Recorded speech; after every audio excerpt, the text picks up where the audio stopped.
Lakh lakh matric পৰীক্ষাৰ্থী আৰু হাই secondary পৰীক্ষাৰ্থীৰ বাবে এই মুহূৰ্তত অত্যন্ত এটা জৰুৰী খবৰ, কিয়নো মেট্ৰিক আৰু হাই ছেকেণ্ডাৰী পৰীক্ষালৈ আহিছে নতুন SOP। নতুন SOP জাৰি কৰা হৈছে। পৰীক্ষাৰ্থীয়ে মানিব লাগিব 12টাকৈ নিয়ম। যিসকল মেট্ৰিক পৰীক্ষাৰ্থী আছে আৰু যিসকল হাই ছেকেণ্ডাৰী পৰীক্ষাৰ্থী আছে তেওঁলোকে 12টাকৈ নিয়ম মানি চলিব লাগিব। বান্ধি দিয়া হৈছে 12টাকৈ নিয়ম। নতুন SOP জাৰি কৰা হৈছে। তদুপৰি এই নিয়ম কেইটা কি নিয়ম মানি চলিব লাগিব মেট্ৰিক পৰীক্ষাৰ্থী আৰু হাই ছেকেণ্ডাৰী পৰীক্ষাৰ্থীয়ে, তাৰ উপৰিও কোৱা হৈছে নিয়ম ভংগ কৰিলে কঠোৰ শাস্তিৰ সন্মুখীন হ'ব লাগিব। সকলোবোৰ সবিশেষে জনাই দিম।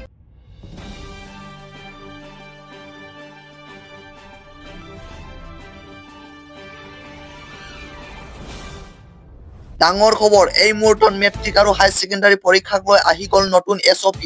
নতুন SOP জাৰি কৰা হৈছে। মেট্ৰিক আৰু হাই ছেকেণ্ডাৰী পৰীক্ষালৈ আহি গৈছে নতুন SOP। 12টাকৈ নিয়ম মানি চলিব লাগিব। পৰীক্ষাৰ্থীসকলে 12টাকৈ নিয়ম জাৰি কৰা হৈছে।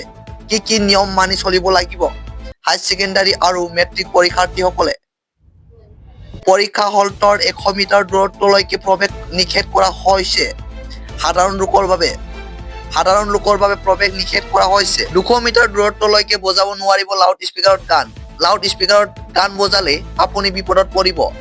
এই কঠোৰ নিৰ্দেশনা জাৰি কৰা হৈছে প্ৰশাসন ফালৰ পৰা। পৰীক্ষাৰ্থী বা শিক্ষানুষ্ঠানেৰে জড়িত ব্যক্তিৰ বাহিৰে আন কোনো লোক পৰীক্ষা হলটোত প্ৰৱেশ কৰিব নোৱাৰিব। পৰীক্ষা গৃহৰ পৰা 100 মিটাৰ দূৰত্বলৈকে কোনো লোক জুম বান্ধি থাকিব নোৱাৰিব। পৰীক্ষা গৃহৰ বাউণ্ডাৰী সোমাবলৈ আপুনি ল'ব লাগিব অনুমতি অবিহনে কোনো ব্যক্তিয়ে পৰীক্ষা গৃহত বাউণ্ডাৰী প্ৰৱেশ কৰিব নোৱাৰিব। বাহিৰা লোকৰ প্ৰৱেশ সম্পূৰ্ণ নিষেধ ঘোষণা কৰা হৈছে প্ৰশাসন ফালৰ পৰা। পৰীক্ষা হললৈ কোনো পৰীক্ষাৰ্থীয়ে অনুমতিবিহীন সামগ্ৰী লগত লৈ যাব নোৱাৰিব। কোনো পৰীক্ষাৰ্থীয়ে ইলেক্ট্ৰনিক সামগ্ৰী পৰীক্ষা গৃহলৈ নিব নোৱাৰিব। এই কঠোৰ নিৰ্দেশনা জাৰি কৰা হৈছে। কেৱল ইমানেই নহয়, কোনো পৰীক্ষাৰ্থীয়ে লগত মোবাইল ফোন লৈ পৰীক্ষা হলটোত সোমাব নোৱাৰিব। মোবাইল ফোন আৰু ইলেক্ট্ৰনিক সামগ্ৰী নিব নোৱাৰিব পৰীক্ষা হলটোত। লগতে কোনো পৰীক্ষাৰ্থীয়ে লগত স্মাৰ্ট ঘড়ী আৰু কেলকুলেটৰ লৈ যাব নোৱাৰিব পৰীক্ষা গৃহত। পৰীক্ষা গৃহৰ বাহিৰত অনুমতি অবিহনে পাৰ্কিং কৰাত নিষেধাজ্ঞা বুলি জাৰি কৰা হৈছে। ভাৰতীয় নাগৰিক সুৰক্ষা সংহিতা 161 নং অনুচ্ছেদৰ অধীনত এই কঠোৰ নিৰ্দেশনা জাৰি কৰা হৈছে। নিয়ম ভংগ কৰিলে সন্মুখীন হ'ব লাগিব কঠোৰ শাস্তিৰ। আৰু মাজত মাত্ৰ কেইদিনমান দিনহে বাকী আছে মেট্ৰিক আৰু হাই ছেকেণ্ডাৰী পৰীক্ষাৰ বাবে, যাৰ প্ৰাক মুহূৰ্তত গোলাঘাটৰ প্ৰশাসনে জাৰি কৰিলে এই নতুন SOP। আকৌ কৈছো, যিসকল মেট্ৰিক পৰীক্ষাৰ্থী আৰু হাই ছেকেণ্ডাৰী পৰীক্ষাৰ্থী আছে তেওঁলোকৰ বাবে এই মুহূৰ্তৰ অত্যন্ত এটা জৰুৰী খবৰ। তদুপৰি পৰীক্ষাৰ্থীসকলৰ অভিভাৱকসকলৰ বাবেও অত্যন্ত জৰুৰী খবৰ। ইয়াৰ উপৰি যিসকল পৰীক্ষা কেন্দ্ৰৰ কাষত যিসকলে বসবাস কৰি থাকে তেওঁলোকৰ বাবেও এই মুহূৰ্তত অত্যন্ত এটা জৰুৰী খবৰ।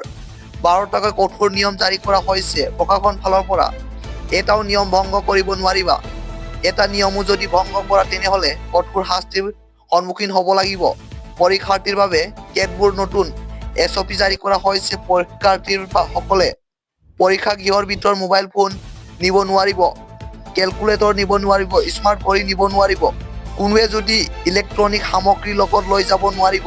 কোনোবাই যদি ইলেক্ট্ৰনিক সামগ্ৰী মোবাইল ফোন, কেলকুলেটৰ, স্মাৰ্ট ঘড়ী লগত লৈ যায় তেনেহলে কঠোৰ শাস্তিৰ পৰিণাম হ'ব। লাখ লাখ মেট্ৰিক পৰীক্ষাৰ্থী আৰু হাই ছেকেণ্ডাৰী পৰীক্ষাৰ্থীৰ বাবে এই মুহূৰ্তৰ অত্যন্ত এটা জৰুৰী খবৰ। মাজত মাত্ৰ কেইদিনমান দিনহে বাকী আছে। আৰম্ভ হ'ব মেট্ৰিক পৰীক্ষা আৰু হাই ছেকেণ্ডাৰী পৰীক্ষা। আৰু পৰীক্ষাৰ প্ৰাক মুহূৰ্তত এনেধৰণৰ নতুন নিয়ম বান্ধি দিয়া হৈছে, SOP জাৰি কৰা হৈছে। সমান্তৰালকৈ যিসকলে অভিভাৱক আছে তেওঁলোকৰ বাবেও অত্যন্ত এটা জৰুৰী খবৰ। অভিভাৱকে পৰীক্ষা হলৰ ভিতৰত প্ৰৱেশ কৰিব নোৱাৰিব। পৰীক্ষা গৃহৰ বাউণ্ডাৰীৰ ভিতৰত প্ৰৱেশ কৰিব নোৱাৰিব।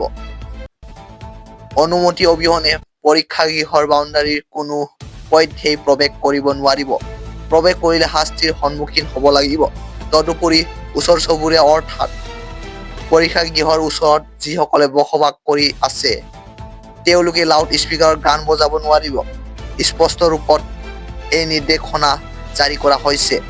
কঠোৰ নিয়ম জাৰি কৰা হৈছে প্ৰশাসন ফালৰ পৰা। এটাও নিয়ম ভংগ কৰিব নোৱাৰিব। নিয়ম ভংগ কৰিলে কঠোৰ শাস্তিৰ সন্মুখীন হ'ব লাগিব। পৰীক্ষা গৃহৰ বাহিৰত অনুমতি অবিহনে গাড়ী পাৰ্কিং কৰাৰ ক্ষেত্ৰত নিৰ্দেশনাযোগ্য জাৰি কৰা হৈছে। 200 মিটাৰ দূৰত্বলৈকে লাউড স্পীকাৰ গান বজাব নোৱাৰিব। কোনেও পৰীক্ষাৰ্থীক হাৰাশাস্তি কৰিব নোৱাৰিব।